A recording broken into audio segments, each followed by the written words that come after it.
एक पुराने कस्बे नूराबाद में एक निहायत नेक और इल्म दोस्त शख्स जाहिद रहता था।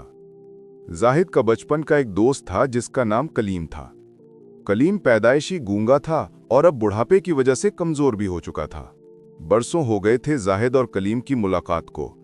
एक दिन जाहिद के दिल में शदीद ख्वाहिश जागी कि अपने पुराने दोस्त को जरूर मिले। अगली सुबह वो पैदल ही कलीम के गांव की तरफ रवाना हो गया। रास्ता लंबा और थका देने वाला था।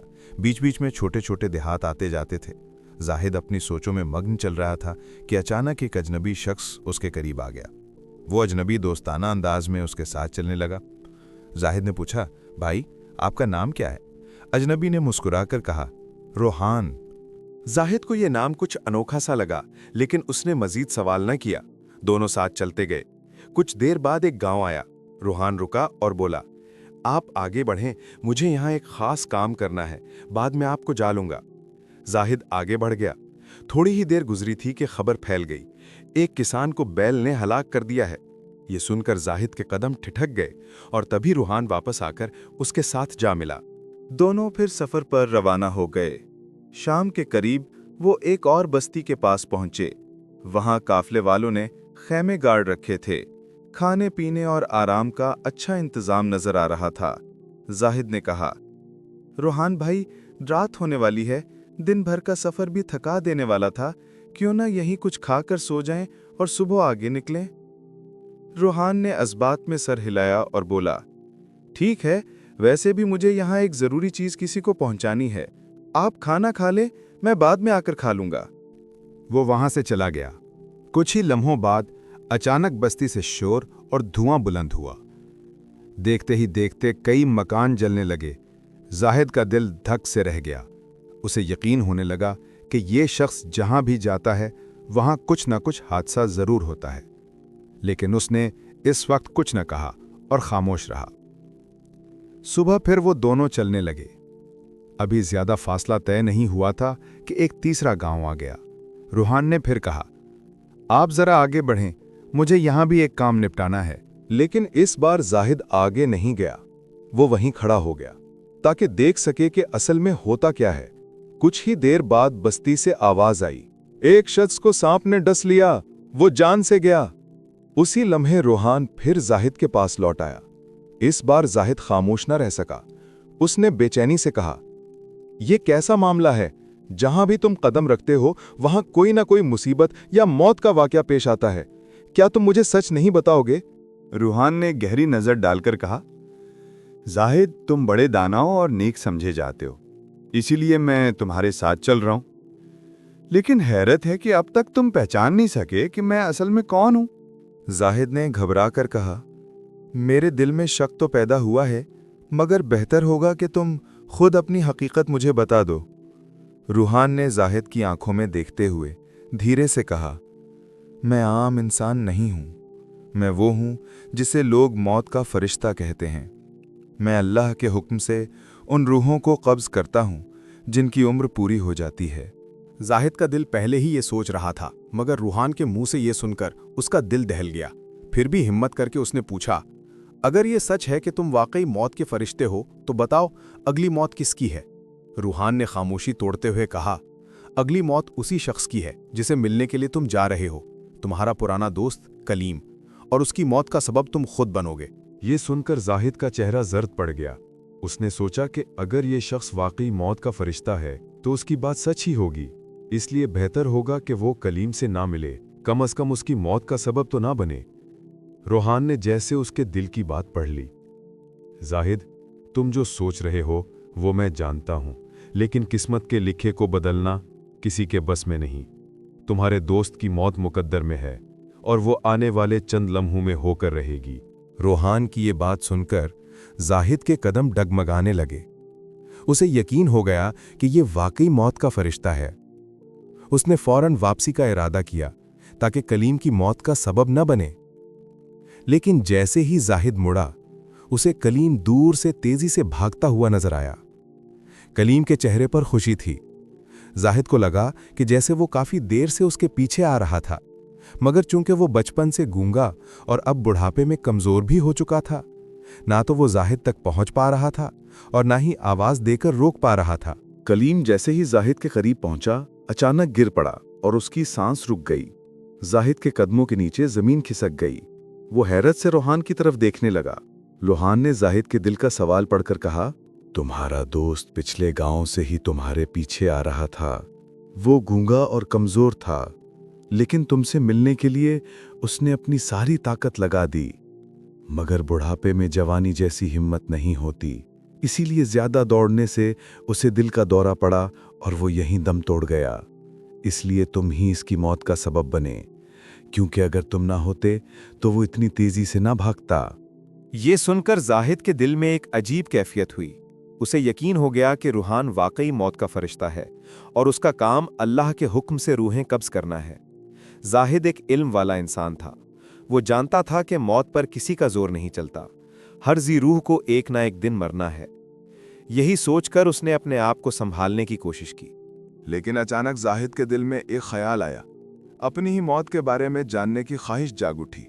उसने रोहान से कहा, जब मेरे दोस्त की मौत होनी थी तो तुम शुरू से ही मेरे साथ क्यों चल रहे थे?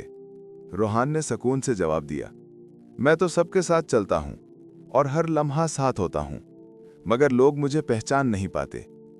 उनके पास अपनी फिक्र और अपने गमों के सिवा वक्त ही नहीं कि वो किसी और हकीकत को समझ सकें। जाहिद ने झिझकते हुए कहा, क्या तुम मुझे बता सकते हो कि मेरी मौत कब और कैसे होगी? रूहान ने गहरी सांस लेते हुए कहा, यह आम लोगों के लिए जानना बेहतर नहीं कि उनकी मौत कब होगी, क्योंकि फिर वो सिर्फ गम और खौफ में जीते हैं। लेकिन तुम एक आलम हो, अपने दोस्त की मौत को सब्र से बर्दाश्त कर चुके हो, इसलिए यहाँ पर अगला हिस्सा शुरू होगा कि मौत का फरिश्ता जाहिद की अपनी मौत के बारे में क्या कहता है। रूहान ने जाहिद के करीब आकर कहा, सुनो जाहिद, तुम्हारी मौत आज से ठीक 6 माह बाद इसी तारीख को एक दूसरे मुल्क में होगी, फांसी से। और सबसे अजीब बात यह होगी कि तुम उस वक्त बिल्कुल खौफजदा नहीं, बल्कि सुकून से अपनी मौत का सामना करोगे। ये कहकर रोहान खामोशी से गायब हो गया, क्योंकि अब जाहिद के साथ चलने की ज़रूरत न थी। जाहिद ने कलीम के जनाजे में शरीक होकर आखिरी दुआएं दीं और फिर वापस नूराबाद लौट गया। लेकिन दोस्तों, चाहे इंसान कितना ही बड़ा आलिम क्यों ना हो, अपनी मौत की खबर सुनकर वो ज़रूर बेचैन होता है। जाहिद भी परेशान हो गया। वो जानता था कि उसकी पहचान मुल्क के हुक्मरान सुल्तान हमीद तक है। उसने सोचा कि बादशाह के पास उलमाए कराम और सिपा सालार सब मौजूद हैं, वो मेरी मौत के मसले का कोई हल ज़रूर निकालेंगे। ये सोचकर जाहिद दरबार में हाजिर हुआ और सारा वाकया सुल्तान हमीद को सुनाया। सुल्तान ने अपने वजीरों और सिपा सालारों से मशवरा किया। सब ने सोच विचार के बाद कहा, अगर ये बात सच है तो मौत तुम्हें 6 माह बाद ही आएगी, और तब आएगी जब तुम किसी दूसरे मुल्क में कदम रखोगे। अगर तुम अपनी जिंदगी भर सरहद पार ना करो तो मौत भी नहीं आएगी। ये मशवरा सुल्तान हमीद को पसंद आया। उसने जाहिद के रहने का इंतजाम अपने ही महल में कर दिया। हुक्म जारी हुआ कि बादशाह के हुक्म के बगैर कोई भी जाहिद से ना मिले, मगर ज़ाहिरी तौर पर जाहिद आज़ाद रहे ताकि ऐसा न लगे कि वो कैद में है। जाहिद खुद भी खौफ के मारे कहीं बाहर नहीं निकलता था। महीने गुजरते गए और वो दिन करीब आने लगा जिस दिन जाहिद की मौत मुकद्दर थी। उस रात जाहिद जल्दी सो गया ताकि रात जल्दी गुजर जाए और दिन निकल आए, यूं मौत टल जाए। मगर जाहिद को एक पोशीदा बीमारी थी, नींद में चलने की आदत, जिससे वो खुद भी लाइल्म था। रात के आखिरी पहर जब उसकी नींद हल्की हुई तो वो नींद में ही उठा और महल के दरवाजों से निकल गया। पहरेदारों ने उसे ना रोका क्योंकि वो बादशाह का खास मेहमान था। वो चलते चलते महल के अस्तबल तक पहुंच गया। वहां तेज तरीन घोड़ा खड़ा था। जाहिद उस पर सवार हो गया और नींद में ही अपने मुल्क की सरहद पार करके पड़ोसी रियासत शमशाद नगर पहुंच गया। वहां भी रात का वक्त था। पहरेदार नीम सोए हुए थे। किसी ने उसे न रोका। जाहिद नींद के आलम में सीधा बादशाह के खजाने वाले कमरे में पहुंचा और वहां जाकर सो गया। सुबह जब खजांची ने उसे खजाने के कमरे में देखा तो वो दहल गया। खबर फौरन बादशाह आदिल शाह तक पहुंच गई।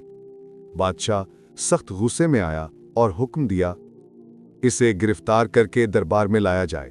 जाहिद को हथकड़ियां लगाकर आदिल शाह के सामने पेश किया गया। बादशाह ने गुस्से में कहा, हमारी रियासत छोटी है, اگر کوئی یہاں چوری میں کامیاب ہو جائے تو ہمارے لوگ بھوکے مر جائیں گے، اس لیے ہاتھ کاٹنے کی بجائے اسے پھانسی دی جائے تاکہ کوئی دوسرا بھی ایسی جرت نہ کرے۔ زاہد کے ہوش اڑ گئے، پھر بھی ہمت کر کے اس نے کہا، جہاں پناہ، مجھے نہیں معلوم میں آپ کے خزانے والے کمرے میں کیسے پہنچ گیا۔